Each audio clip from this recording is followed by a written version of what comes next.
ونشهد أن سيدنا وسندنا ومولانا محمدا عبده ورسوله سيد الخلائق والبشر وعلى آله وأصحابه هم مفاتيح الرحمة ومصابيح الغرر. أما بعد فأعوذ بالله من الشيطان الرجيم. بسم الله الرحمن الرحيم. يا أيها المدثر قم فأنذر وربك فكبر.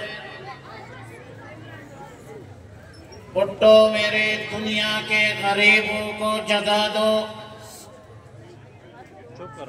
کاخے عمرہ کے در و دیوار ہلا دو.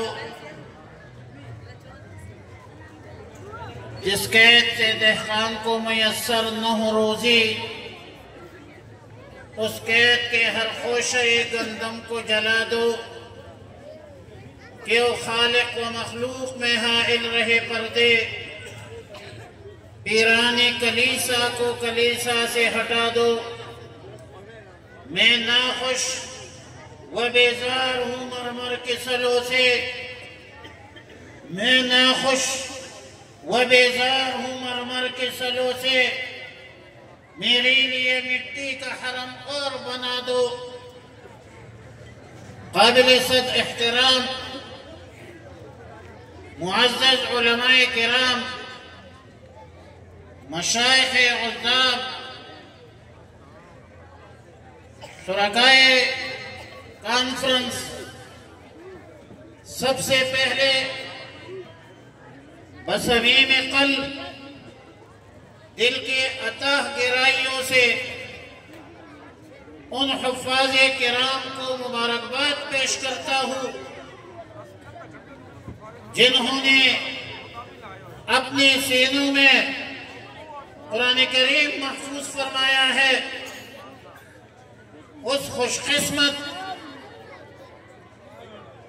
والدین کو مبارکباد پیش کرتا ہوں جنہوں نے اپنے بچوں کو اس عظیم کام کے لیے وقف کیا ہے. میں ان اساتذہ، قراء اور حفاظ کو سلام عقیدت پیش کرتا ہوں جنہوں نے ان بچوں پر محنت کی ہے، مشقت کی ہے، اور اللہ کا کلام قرآن کریم فرقان حمید کے حفظ کے حوالے سے مکمل جدوجہد کی ہے.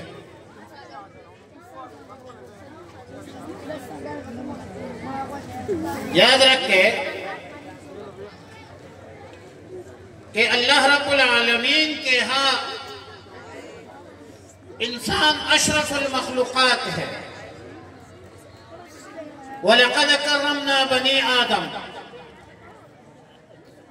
اور پھر انسانوں میں بہتر وہ ہے، کامیاب وہ ہے، کامران وہ ہے جنہوں نے کلمہ پڑھا ہے لا الہ الا اللہ محمد رسول اللہ. پھر مسلمانوں میں، اہل ایمان میں وہ بہتر ہے جو خیر القرون میں تھے. خیر القرون قرنی ثم الذین یلونہم ثم الذین یلونہم. صحابہ کا دور بہتر ہے، تابعین کا دور بہتر ہے، تبع تابعین کا دور بہتر ہے. لیکن اس کے بعد ایک دور شروع ہوتا ہے، اس کو شر القرون کہا جاتا ہے. اور یہ امت بھی، پوری امت بہتر ہے. کنتم خیر امت اخرجت للناس. لیکن امت میں اس فتنوں کے زمانے میں، اس شر القرون میں وہ بہتر ہے رسول اللہ صلی اللہ علیہ وسلم کا ارشاد مبارک ہے کہ خیرکم من تعلم القرآن وعلمہ. انسانیت مکرم ہے، امت بہتر ہے، بہتر خیر القرون ہے، اور پھر شر القرون کے ہمارے اس دور میں وہ بہتر ہے کہ من تعلم القرآن وعلمہ، جس نے قرآن سیکھا، قرآن سکھایا، قرآن کریم کے ساتھ وابستہ رہا. قرآن کریم رسول اللہ صلی اللہ علیہ وسلم کا دائمی معجزہ ہے. قیامت کی صبح تک دنیا کی کوئی طاقت قرآن کریم میں ترمیم نہیں کر سکتی، قرآن کریم میں تحریف نہیں کر سکتی. قرآن کریم کی حفاظت کا ذمہ اللہ نے لیا. اِنَّا نَحْنُ نَزَّلْنَا الذِّكْرَ وَإِنَّا لَهُ لَحَافِظُونَ لَا يَأْتِيهِ الْبَاطِلُ مِنْ بَيْنِ يَدَيْهِ وَلَا مِنْ خَلْفِهِ.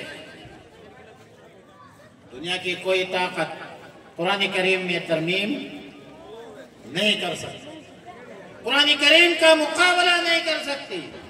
وَإِن كُنتُمْ فِي رَيْبٍ مِّمَّا نَزَّلْنَا عَلَىٰ عَبْدِنَا فَأْتُوا بِسُورَةٍ مِّن مِّثْلِهِ. قرآن کریم کی ایک چھوٹی سی سورت، فَأْتُوا بِسُورَةٍ اے بِسُورَةٍ قَصِيرَةٍ، ایک چھوٹی سی سورت کا مقابلہ بھی وہ عرب نہیں کر سکے. فصحاء تھے، بلغاء تھے، شعراء تھے، ادباء تھے، اہل لسان تھے، اہل زبان تھے، وہ اس کا مقابلہ نہیں کر سکے. آج کے دور میں کون کر سکتا ہے؟ قرآن کریم اللہ کا آخری کتاب ہے اور رسول اللہ صلی اللہ علیہ وسلم کا دائمی معجزہ ہے. رسول اللہ صلی اللہ علیہ وسلم کی نبوت دائمی ہے. رسول اللہ صلی اللہ علیہ وسلم خاتم النبیین.